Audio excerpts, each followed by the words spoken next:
booked 2 national tours in 1 year. Okay, well, not technically 2 in 1 year. You'll see what I mean by that later on in the video. And I didn't book them because I knew someone prior or had some magical connection in the industry. Let's talk about how I actually booked them, what I think helped me, and a few things that you can do if going on tour is one of your goals. Hi, I'm Sarah. Oh my god, hair stuck in my lip gloss. Hi, I'm Sarah. I'm an actor, photographer, content creator, and by the time that this video is out, the cast announcement will be out. I am going on the national tour of Jersey Boys.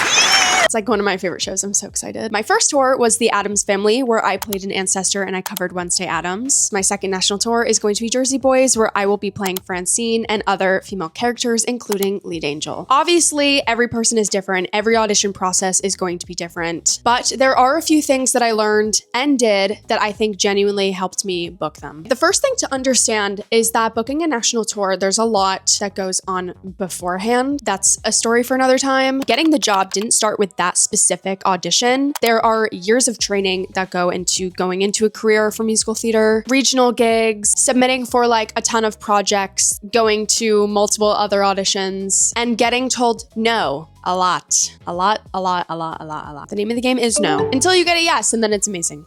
By the time that I auditioned for the Addams Family tour, I had like 4 months of professional experience. Fun fact, I didn't go to school for musical theater. I went for straight acting. When I was in school, I really mainly did the musicals that they had in my acting program. And then I realized that since I have these assets, I have the singing, acting, and dancing, that I should just go into musical theater again, because that was probably the avenue where I would book the most work. Even though I love a straight play, I love Shakespeare. I mean, all of that can exist, and I hope to one day do a straight play again. But for right now, it's just musical theater. I feel like in order to book a national tour, you don't always need professional experience, but it does help to have that on your resume. They need to be able to see that you can handle the touring rehearsal and the touring schedule. It is a grueling process. It is definitely not for the weak. It is unlike anything you will ever do in your career. You have to be flexible in every single way. And I don't mean kick your face flexible. You have to get up at 6 a.m. sometimes, drive 8 hours to Kentucky, and then wake up the next morning and do it all over again. For Jersey Boys, however, I was on the Norwegian Bliss, and doing that contract, I was able to work with the original Broadway team, with the original Broadway choreography and direction. And so having known the team already through that process, I was able to just re-audition for the tour and just transfer over. In the audition, there were also a lot of previous Francines who had done the ship before. So I had to prove that I was right for this specific production at this specific time. But just because I did the ship doesn't mean that it was like guaranteed that I was going to be transferred over. Definitely not guaranteed. Nothing is ever guaranteed. Fun fact, I'm definitely going to be making a separate video on the stories behind how I booked both of these national tours, because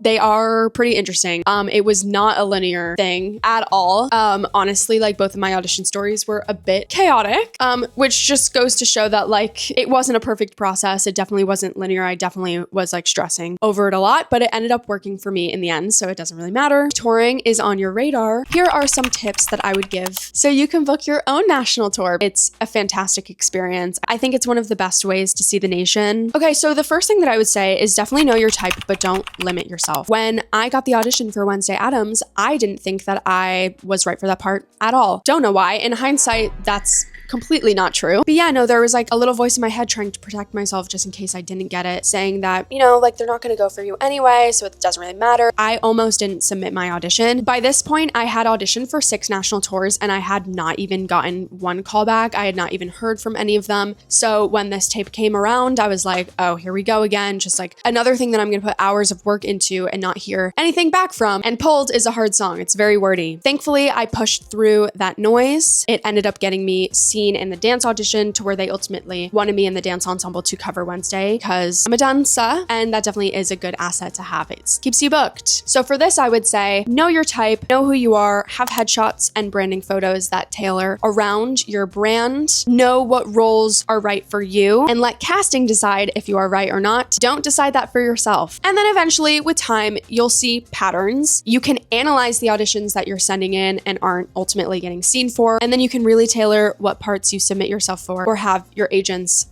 submit on your behalf. I now know the roles that I'm suited for, so I pick my material around that. I tailor my headshots and my branding photos around that. But definitely when I graduated, that I did not know. I definitely threw spaghetti at the wall just to see what stuck. And to be honest, it's an ongoing process. Tip number 2 is prepare beyond good enough. When I first submitted my tapes for Addams Family, I did have someone read with me who had done the show before. I did my own research on the show, and I really got to know Wednesday as a character, just so I can really fully get her vibe in the self-tape. And my friend Campy, who was reading with me, was in the ensemble of another production like a year prior, so he was definitely able to help me with context stuff. When I got the call back for Wednesday, I had all of the material, and I ended up going to an acting coach, and my acting coach and I were able to break down the scenes, do the beginning, middle, end, really get into the character work, have my moment before, know who I'm speaking to, all of that acting good stuff. You also should research the creative team. When I went in for Addams, actually, the director was really good friends with a person that I was doing a show with at the time. So I made sure to go up to her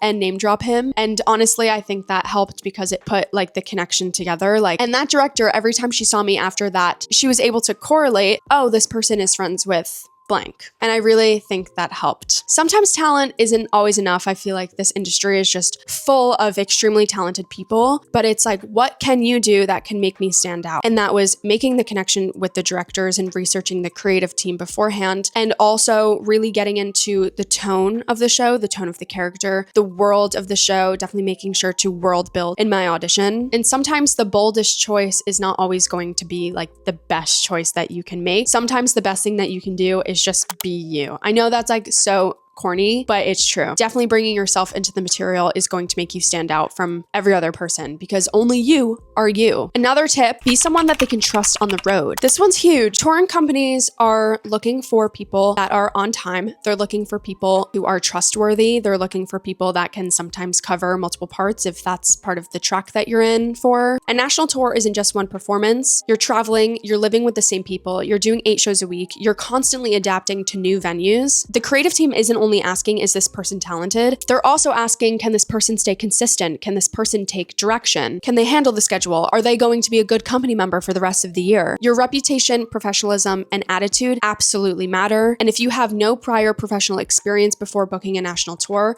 I literally only had 4 months. My first professional show was literally when I graduated college. And that honestly made me feel so behind because I feel like so many people had different connections from summer stocks throughout college, but yet I only had this like little thing. You can just be a genuinely nice and kind person when you walk in the room. I've been hearing this advice since I was a kid, but the audition starts when you walk out of the car. Or if you're in New York City like I am, when you walk out of the subway. Be kind to others. Be kind in the holding room. Be kind to the people running the audition. Life is an audition. Tip number 4, or another tip, I forgot how many tips I'm doing. Build experience wherever you can. This one is definitely so true, especially for my second national tour. I literally booked my second national tour because I did a cruise ship. This is what I mean. Jersey Boys was my first professional audition out of school, which means that my journey started way before that specific tour audition, which actually happens a lot in the industry. An audition that you did like 3 years prior could always come back. You never know. Okay, back to the video. And honestly, when graduating, cruise ships definitely weren't on my radar. I was more focused on like the acting pieces. I was sent in for a lot of cruise ships and I was like, I don't really know if this is something that I want to do. But ultimately, when I got the call that I was an immediate replacement for someone on the ship, which is crazy and I can get into that later, I was like, yes, like this is a fantastic experience. I only have to be on the ship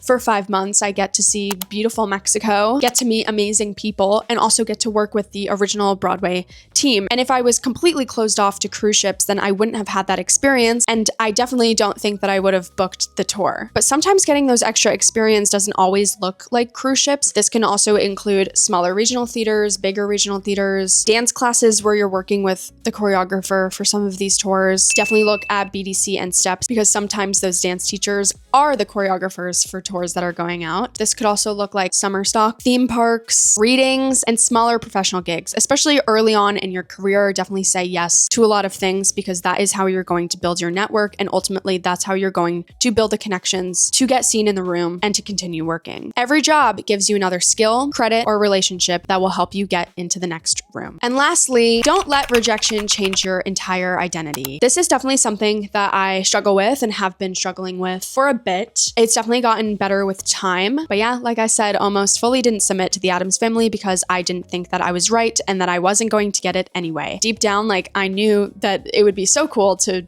do this show, and I was right for this part. I just had the mindset where if I tried to convince myself that I wasn't going to get it, then when I actually didn't get it, then it would somehow make sense in my head. Like, what? It's been 2 years post-grad. I've auditioned for 8 national tours, and I've got rejected from most of them. Most of them, I didn't even get in the room. And if I did get in the room, I didn't get very far. And also, when you're in the room, you can give an incredible audition, but it could be because of your height, vocal type, chemistry with another actor, or a creative decision that you will never know about. The goal ultimately isn't to somehow avoid rejection. The goal is to just keep getting better without allowing every single no to convince you that you aren't meant to do this. If you really want to do it, and if it's really something that you want to make happen, I 100% assure you that it is possible. I'm going to leave you with one of the best tips that I've ever learned. It is the law of attraction and manifestation. February of my senior year, having had no professional experience, being in a BFA acting program, which was amazing, but honestly, if I was going into musical theater, it wasn't really something that was aligning. I knew that by the end of that year, I wanted to book a national tour. There was like one day I was super depressed in my room. I was like, I don't belong in this industry. There's no place for me. I don't know what I'm gonna do. I haven't taken a dance class in 4 years. I sat down with my notebook and I made a list of 5 things that I wanted to see for myself. At the very top of the list was book a national tour. And just saying what I wanted out loud just held me accountable. All of the tour auditions that I got and haven't heard anything back from, I just pushed through. I let the universe know that a national tour is something that I wanted to do by the end of the year. And when I was able to push all of the negative thoughts away and that little voice that was telling me that I'm not good enough or I'm not right for this part, I was able to finally get, my foot is asleep. Okay, oh my God, my foot fell asleep. It's going to be your mind. Because the minute that you convince yourself that you can't do something, it becomes 10 times harder for that thing to actually happen. If you shift your mindset into wanting something bad enough and changing how you think about the world, then all of your energy will go into making that thing happen because you said it out loud. None of this happened overnight. This definitely took time. So how did I book these national tours? I mean, it was definitely a combination of training, pre-professional experience, which I didn't have that much of when I went to go audition for these tours in the first place, a lot of preparation, persistence, and being ready when the right role finally came along. There wasn't one secret audition trick. I didn't make one big bold choice that made the room go crazy. Most of it was just doing the work consistently when I had no idea where any of it was going to lead me. If you're currently auditioning for tours, drop any questions that you have down below. I'm going to be sharing the behind the scenes reality of life on tour, so definitely subscribe if you want to be a part of the journey. Thanks for watching. Bye.